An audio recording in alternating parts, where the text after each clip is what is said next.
Back to my YouTube channel, that is Discourse on Law and Politics. So friends, now Bihar लोक सेवा आयोग ने अपनी जो है वैकेंसी को नोटिफाई कर दिया है जुडिशरी सर्विस के लिए, जुडिशल सर्विस के लिए, ठीक है। और जो टोटल नंबर ऑफ सीट्स हैं नोटिफाई किया गया है उसकी जो नंबर्स है 155 है। देखिए विज्ञापन संख्या क्या है इसके ध्यान रखिएगा, क्योंकि बार बार इसका रेफरेंस देना पड़ता है आपको फॉर्म भरते समय। विज्ञापन संख्या कितनी है? 23/2023 की, ठीक है। और इसको उन्होंने आज जो है नोटिफाई किया है अपनी वेबसाइट पे, आप वहाँ से जाके इस नोटिफिकेशन को देख सकते हैं, ठीक है।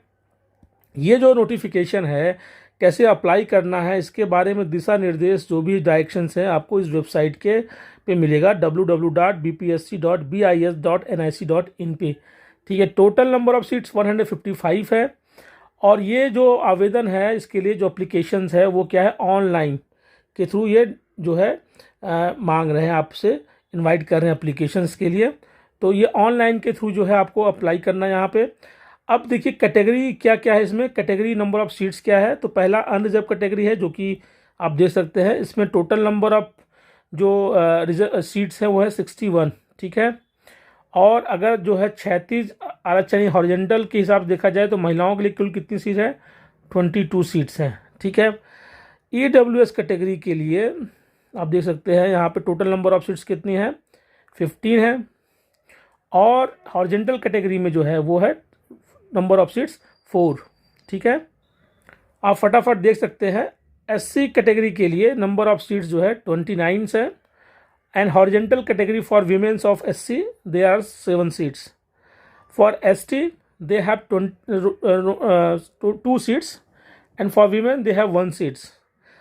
Other backward class which is here, उसके अलावा एक और है जो कि एक्सट्रीमली बैकवर्ड क्लास, जिसको बोलते हैं एक्सट्रीमली बैकवर्ड क्लास। यहाँ पे 2 है कैटेगरी। तो एक्सट्रीमली बैकवर्ड क्लास की जो सीट है वो है 30 सीट्स और वीमेंस के लिए 10 सीट्स है। एंड अदर बैकवर्ड क्लास की जो नंबर ऑफ सीट्स है वो 18 है। और इसके वीमेन कैटेगरी की जो टोटल नंबर ऑफ सीट्स है वो 6 है। तो इस प्रकार से टोटल नंबर ऑफ जो सीट्स की वैकेंसी अगर देखा जाए वो कितनी हो रही है? 155। उसी में जो है ये हॉरिजॉन्टल रिजर्वेशन भी है, ठीक है। तो इस प्रकार से ये आवेदन आपसे मांग रहे हैं, आप जाइए अप्लाई कीजिए। और आप अगर आपने अभी हाल फिलहाल में यूपी जुडिशरी का प्रीलिम्स का पेपर दिया होगा और वो आपको लगता है अच्छा नहीं गया है, तो आपके पास एक अच्छा अपॉर्चुनिटी आ गया है कि आप यहाँ पे जाके जो है तैयारी कर सकते हैं। इसके लिए जो आपने वहाँ पे तैयारी की थी उसके लिए आप यहाँ पे तैयारी वो आपके यहाँ पे काम आ जाएगी, ठीक है। योग्यता क्या है? अब देखिए एक खास बात है यहाँ के फॉर्म भरने के लिए कि आपका जो कॉलेज हो ना वो जो है बार काउंसिल से मान्यता प्राप्त हो, ठीक है। और इसके लिए जो है आपको अपने जो शैक्षणिक संस्था है जहाँ से आपने LLB किया हुआ है, ठीक है, वहाँ से आपको एक प्रमाण पत्र भी लेना पड़ेगा कि आपका जो कॉलेज है वो जो है मान्यता प्राप्त है। तो भले आप BHU से पढ़ रहे हो, भले आप इलाहाबाद विश्वविद्यालय से पढ़ रहे हो, तो आप या फिर आप गोरखपुर विश्वविद्यालय से हो, या फिर आप पटना यूनिवर्सिटी से हो, या फिर आप दिल्ली विश्वविद्यालय से हो, या फिर आप बुंदेलखंड यूनिवर्सिटी से हो, या इंडिया के किसी भी यूनिवर्सिटी या किसी कॉलेज से भी हो, तो भी आपको जो है वहाँ से एक प्रमाण पत्र लिखवाना पड़ेगा। तो आप इस प्रोसेस को अभी से स्टार्ट कर दीजिए। इसके लिए आप वेट मत कीजिए, आप जाके वहाँ पे एक आवेदन दीजिए अपने इंस्टीट्यूट में कि आपको बिहार जुडिशल सर्विस के लिए अप्लाई करना है, और वो आपसे एक सर्टिफिकेट मांगते हैं, क्योंकि ये हर बार होता है तो आपको देना पड़ेगा, क्योंकि लिखा हुआ है उक्त प्रमाण पत्र के अभाव में आवेदन पत्र अस्वीकृत कर दिया जाएगा। इसलिए मैंने इसको पहले से हाईलाइट कर दिया है, और ये हर बार ऐसा ही होता है। तो आप अपनी जो है मार्कशीट जो है, जो LLB की मार्कशीट के साथ एप्लीकेशन अटैच करके अपने कॉलेज के प्रिंसिपल को दीजिए, अपने यूनिवर्सिटी के जो स्कूल्स हैं, लॉ स्कूल्स हैं, उसके डीन को दीजिए। तो उनको एप्लीकेशन दीजिए कि वो एक सर्टिफिकेट इशू करें, क्योंकि ये थोड़ा प्रोसेस टाइम लेगा, और चूंकि कैंडिडेट ज़्यादा अप्लाई करेंगे तो समय लेगा। इसलिए अभी से इस प्रोसेस को तो पहले आप स्टार्ट कर दीजिए, ठीक है। अब जो है लास्ट जो यहाँ पे देखिए जो डेट है, बर्थ ऑफ डेट है जो यहाँ पे आप देख सकते हैं, उम्र सीमा कितनी होगी। तो मिनिमम नंबर ऑफ एज जो है वो है 20 ईयर्स। कम से कम आपकी उम्र जो कितनी है 22 साल होनी चाहिए, और अधिकतम कितनी होनी चाहिए? वो 35 ईयर्स की आपकी जो है नंबर ऑफ एज होना चाहिए, ठीक है। लेकिन जो रिजर्व कैटेगरीज हैं उनके लिए जो है सीट्स थोड़ा सा वो जो है वो बदल जाएगा। उनके लिए क्या है, 40 वर्ष से जो है वहाँ तक के लोगों को भी जो है अलाउ किया जाएगा, ठीक है। तो इस प्रकार से आप देखिए रिजर्व कैटेगरी अलग है, लेकिन सामान्य कैटेगरी के लिए 35 ईयर्स के लिए ही रखा गया हुआ है। ठीक है, अगला जो है एक बहुत क्लियरली लिखा हुआ है कि सेवानिवृत्ति की आयु क्या होगी। सेवानिवृत्ति की आयु 60 वर्ष होगी। ध्यान रखिएगा, बहुत ही क्लियरली लिखा, हो सकता है कोई कंट्रोवर्सी रहा होगा, इस प्रकार से उन्होंने बहुत क्लियरली लिखा हुआ है। अब आपके पास जो है कौन कौन से पेपर आपको देने हैं प्रीलिम्स में। तो फर्स्ट पेपर जो है वो क्या होगा, वो सामान्य अध्ययन का होगा, जिसमें टोटल मार्क्स कितने होंगे, 100 मार्क्स के पेपर होंगे। ठीक है, उसके बाद जो है आपका जो सेकंड पेपर होगा वो लॉ का होगा, वो होगा 150। ठीक है, तो दोनों मिला लीजिए, 100 प्लस 150 कितना हो गया, बहुत सिंपल सा कैलकुलेशन है, 250 मार्क्स का आपका टोटल पेपर होगा। तो ये आपको इस प्रकार के टोटल 250 का क्वेश्चंस होगा। और ये जो पेपर होगा वो किस पे होगा, वो OMR सीट पे होगा। तो ये जो है इसकी जांच कंप्यूटर से होगी, सब लिखा हुआ है यहाँ पे। तो ये ऑनलाइन एग्जाम नहीं होने वाला है जैसे कि MP वगैरह में होता है, यहाँ पे जो है OMR सीट के थ्रू होगा। तो OMR सीट से आप फॉर्म फिलअप करेंगे तो ध्यान रखिएगा कि वो जो है उसमें जो है एक से ज़्यादा आप जो है बबल्स को फिल मत कीजिएगा। ठीक है, अब देखिए प्रश्न क्या है, सिलेबस क्या है, यहाँ पे आप देख लीजिए सिलेबस क्या है। ठीक है, सिलेबस यहाँ पे है general knowledge including current affairs. ठीक है, आपको करंट अफेयर्स और जनरल नॉलेज तैयार करना पड़ेगा। जनरल नॉलेज का मतलब क्या है, आपका हिस्ट्री होना चाहिए, ज्योग्राफी होना चाहिए, इंडियन पॉलिटी होना चाहिए। ठीक है, पंचायती राज भी होना चाहिए, उसके अलावा करंट अफेयर्स होना चाहिए, और जो है हाल फिलहाल में जो कुछ इंटरनेशनल प्रोग्रेस हुआ है उसको भी आप रख सकते हैं। ठीक है, अब इस प्रकार की चीज़ों को आप यहाँ पर शामिल कर सकते हैं। और उसके बाद जनरल साइंस एक अलग से ही मेंशन किया गया, देखिए आप दूसरे, क्योंकि ये बड़ा इंपॉर्टेंट पेपर होता है बिहार में, प्रीलिम्स के लिए भी मेंस के लिए, इसको अच्छे से आप पढ़ लीजिएगा, अच्छी खासी संख्या में प्रश्न इससे आते हैं। फिर उसके बाद क्या है, प्रीलिम्स में क्या आएगा आपको, law of evidence and procedure. तो प्रोसीजर का मतलब क्या है, वो CPC और CRPC भी यहाँ पे आएगा, जो कि प्रीलिम्स का पार्ट होगा। उसके बाद क्या है, कॉन्स्टिट्यूशनल लॉ, एडमिनिस्ट्रेटिव लॉ, ये भी आपके प्रीलिम्स का सिलेबस है। हिंदू लॉ, मुस्लिम लॉ पढ़ लीजिए आप जो है transfer of property act TPA पढ़ लीजिए, प्रिंसिपल ऑफ इक्विटी पढ़ लीजिए, law of trust and specific relief भी आप पढ़ लीजिए, ये भी आपके सिलेबस का हिस्सा है। चलिए आगे देखते हैं और क्या एडवर्टीजमेंट में है। ये देखिए, ये भी आ रहा है, law of contract and torts and commercial law. Commercial law जब आएगा तो इसमें निगोशिएबल इंस्ट्रूमेंट आएगा, इसमें पार्टनरशिप एक्ट आएगा, इसमें सेल्स ऑफ गुड्स एक्ट आएगा, इसमें जो है कंपनी लॉ आएगा। तो 4 पेपर को मिला के जो है बनता है कॉमर्शियल लॉ, जो कि बिहार में बनता है। ठीक है, तो इस प्रकार से जो है आप देख सकते हैं, ये नोटिफिकेशन है सिलेबस के लिए प्रीलिम्स का।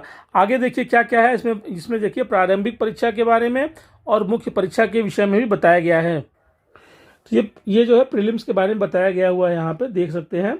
ठीक है, अब कितने लोगों का चयन होगा प्रीलिम्स में, तो वो है maximum 10 multiply by 10 number of seats, यानी 10 गुना लोगों को ही जो है चयन किया जाएगा किसके लिए, लिखित परीक्षा के लिए। तो यहाँ पे बहुत ही क्लियरली लिखा है। और न्यूनतम जो है मिनिमम जो एलिजिबिलिटी है, आपको कम से कम आपको जो है 75% आपको मार्क्स लाने होंगे।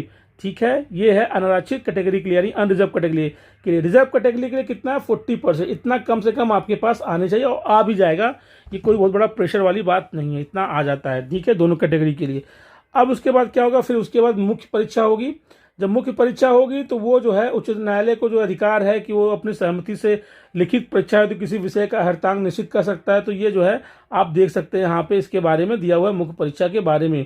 उसके बाद चयन का क्या आधार होगा, चयन का आधार क्या है, चयन का आधार क्या है, मुख्य परीक्षा प्लस इंटरव्यू, या that is mains plus interview के मेंस के मार्क्स और इंटरव्यू के मार्क्स के बेसिस पे आपका चयन किया जाएगा। अब देखिए मेंस का जो सिलेबस है वो क्या सिलेबस है मेंस का, तो मेंस का जो सिलेबस है आप देख सकते हैं, पहला क्या है, general knowledge including current affairs. ठीक है, उसके बाद एलिमेंट्री जनरल साइंस। तो यहाँ पे देखिए साइंस का एक अलग से ही पेपर हो रहा है, इसलिए मैंने आपको पहले बोला था कि आप शुरुआत में ही साइंस पे अच्छे से फोकस करना शुरू करें प्रीलिम से ही। ठीक है, अगर आप मेंस के लिए तैयारी शुरू कर देना चाहते हैं तो अभी से तैयारी शुरू कर दीजिए, क्योंकि साइंस का एक अलग से पेपर है जिसके टोटल मार्क्स कितने हैं, 100 मार्क्स हैं, और जीके और करंट अफेयर्स का मार्क्स कितना है, 150 मार्क्स है। ठीक है, तो आपको साइंस का एक अलग से पेपर आएगा, हम लोग उसको डिस्कस करेंगे, मैं उस पर एक वीडियो भी बनाऊंगा, एक का कई वीडियो बनाऊंगा कि कैसे क्वेश्चंस आते हैं और कैसे उसके आंसर्स करने होते हैं। उसके बाद फिर एक लैंग्वेज का भी पेपर हो रहा है, यहाँ पे आप देख सकते हैं लैंग्वेज का जो पेपर है वो है general Hindi and general English, ठीक है। और ये जो विषय है ये क्या है, अनिवार्य विषय है, कंपलसरी, ये सबको देने होंगे, किसी भी जो भी यहाँ पे है सबको देना होगा। इसमें ये नहीं है कि आपके पास कोई चांस है कि आप कुछ ऑप्ट कर सकते हैं, ठीक है। उसके बाद फिर क्या, law of evidence and procedure, ये जो है पेपर है जिसको मैंने अभी बताया था प्रीलिम्स के लिए भी। यहाँ पे Indian evidence act, CPC, CrPC, ये तीनों पेपर एक साथ आएंगे, ठीक है। तो ये पेपर कितना है, 150 मार्क्स का है, ठीक है। अब यहाँ पे जो है लैंग्वेज में आपको कम से कम 30 मार्क्स तो ऑब्टेन करने ही पड़ेंगे, कि ये जो है योग्यता प्रदायी परीक्षा आपको, यानी एक अंक आपको लाना ही पड़ेगा, ठीक है। जब तक आप इसको क्लियर नहीं करेंगे आगे आपकी कॉपी नहीं जाएगी, ठीक है। हालांकि ये जो है नंबर जोड़े नहीं जाएंगे आपके लिए, ये अच्छी बात है। तो आपको केवल इसको क्वालिफाई ही करना है। देखिए यहाँ पे लिखा हुआ है, इन समान हिंदी और एवं समान अंग्रेजी के प्राप्तांक मेधा सूची में नहीं जोड़े जाएंगे, यानी जो मेरिट बनेगी उसमें ये ऐड नहीं किया जाएगा। ये बहुत अच्छी बात है कि ये नहीं होगा, केवल आपको ये एलिजिबल ही के लिए है, एलिजिबिलिटी के लिए है कि आपकी कॉपी फर्दर चेक हो सके, ठीक है। अब देखिए इसके अलावा आपको कुछ सब्जेक्ट्स ऑप्ट करने पड़ेंगे, जो है ऑप्शनल सब्जेक्ट्स। इसमें से जो है निम्नलिखित 5 विषयों में से आपको किसी 3 विषयों को चुनना होगा, ठीक है। तो आप देखिए जो पहला विषय है वो क्या है, constitutional law and administrative law of India. पहले यहाँ पे ब्रिटिश का लॉ आता था, लेकिन अब उन्होंने बदल दिया है, एडमिनिस्ट्रेटिव लॉ ऑफ इंडिया है, पिछले बार से ही बदल दिया है। ये कितने मार्क्स होगा, ये 150 मार्क्स का होगा। फिर Hindu law and Muslim law, ये एक पेपर है। फिर TPA and then principle of equity, law of trust and specific relief, ये है 150 मार्क्स का, ठीक है। फिर law of contract and law of torts का पेपर है, वह है 150 मार्क्स का।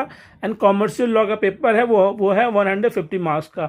ये जब ऑप्शनल दे दिया गया ना, ये स्टूडेंट बहुत कंफ्यूज हो जाते हैं कि इसमें से कौन सा हम जो है सेलेक्ट करें, किस चीज़ को सेलेक्ट करें, इसको लेके काफ़ी कन्फ्यूजन बना रहता है।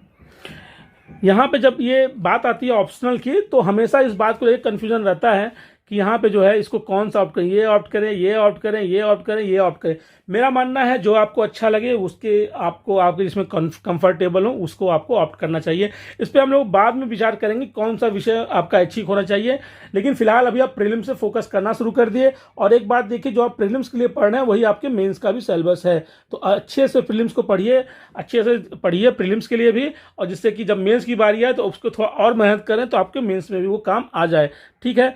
अब मेंस के बाद फिर क्या होगा, इंटरव्यू होगा, ठीक है। तो इंटरव्यू के कितने मार्क्स हैं, 100 मार्क्स हैं। 100 मार्क्स के बेसिस पे जो है आपका इंटरव्यू होगा, इस पे इंटरव्यू होगा। उसके बाद इस जो परीक्षा है, यानी जो मौखिक परीक्षा है जिसको इंटरव्यू बोलते हैं, उसमें कम से कम आपको 35% जो है मार्क्स लाने होंगे, ठीक है। और इसी के बेसिस पे लिखित परीक्षा एवं साक्षात्कार के आधार पे आपकी मेरिट तय की जाएगी, यानी इंटरव्यू प्लस मेंस एग्जाम के बेसिस पे आपका जो है रिजल्ट प्रिपेयर होगा, ठीक है। और जिनको भी जो एडमिशन मैं कर रहा हूँ, जिसको भी जो है जुडिशियल सर्विस लेनी है, उनको इंटरव्यू में तो उपस्थित होना ही होना अनिवार्य है। बहुत ही क्लियरली लिखा हुआ है, ऐसा नहीं कि आपके मेंस में बहुत अच्छे नंबर हैं तो हो जाएगा, आपको इंटरव्यू में आना ही आना है। चलिए, ये तो आपको पता ही होगा। आगे देखते हैं क्या इसमें और डिटेल से, लास्ट डेट क्या है इसकी। अब ये यहाँ पे क्या है, देखिए ये रिजर्वेशन के मामले में ज़्यादा आप खुद ही पढ़ लीजिए, जिस रिजर्वेशन कैटेगरी से है वहाँ का प्रमाण पत्र ले लीजिए। ईडब्ल्यूएस के लिए भी आपको एक प्रमाण पत्र चाहिए, ठीक है। इस प्रमाण पत्र को भी आप बना लीजिएगा, ठीक है। उस प्रकार से आप वित्तीय वर्ष के आधार पर बनता है, उसके हिसाब से आप बना सकते हैं। ये देखिए कोड है, तो आपका जो भी कोड आता है उसको आप यूज़ कर सकते हैं फॉर्म भरने में। चलिए आगे देखते हैं लास्ट डेट कब तक है इसकी। अब ये देखिए साक्षात्कार के समय क्या क्या डॉक्यूमेंट चाहिए, ये सब सारी चीज़ें हैं, आप देख सकते हैं। ये सबको हम लोग बाद में देखेंगे, अभी फिलहाल तो प्रीलिम्स से फोकस करना है, इस पर हम लोग ज़्यादा ध्यान नहीं दे रहे हैं। आगे जो है प्रीलिम्स पे के बारे में ज़्यादा फोकस करें। ये इंपॉर्टेंट है हमारे लिए। अंतिम तिथि कब है, अंतिम तिथि आप देख सकते हैं यहाँ पे 27 मार्च है, ठीक है। आपको सारी चीज़ें, आपकी शैक्षिक योग्यता वगैरह सब कुछ आपकी 25 मार्च से पूर्व आपके पास होनी चाहिए। आप LLB वगैरह सब कंप्लीट कर लीजिए, अगर अभी कहीं कुछ बकाया वकाया हो तो, ठीक है। और ये देखिए नंबर ऑफ जो सीट्स होंगे सामान्य वर्ग के लिए, उनके लिए क्या फीस होगी, 600 रुपये होगी, ठीक है। दिव्यांग के लिए 150 रुपये होगी। अन्य सभी जो कैटेगरीज के लिए उनके लिए 600 रुपीज़ है।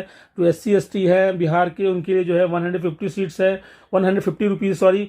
तो इस प्रकार की जो है फीस है ये आपको भरने होंगे जब आप जो है वहाँ पे फॉर्म भरेंगे। अब सबसे महत्वपूर्ण ये है कि लास्ट डेट कब है और स्टार्ट कब से हो रहा है। सो स्टार्ट कब से हो रहा है, ये 27 मार्च से, यानी आज से 6 दिन बाद, ठीक है।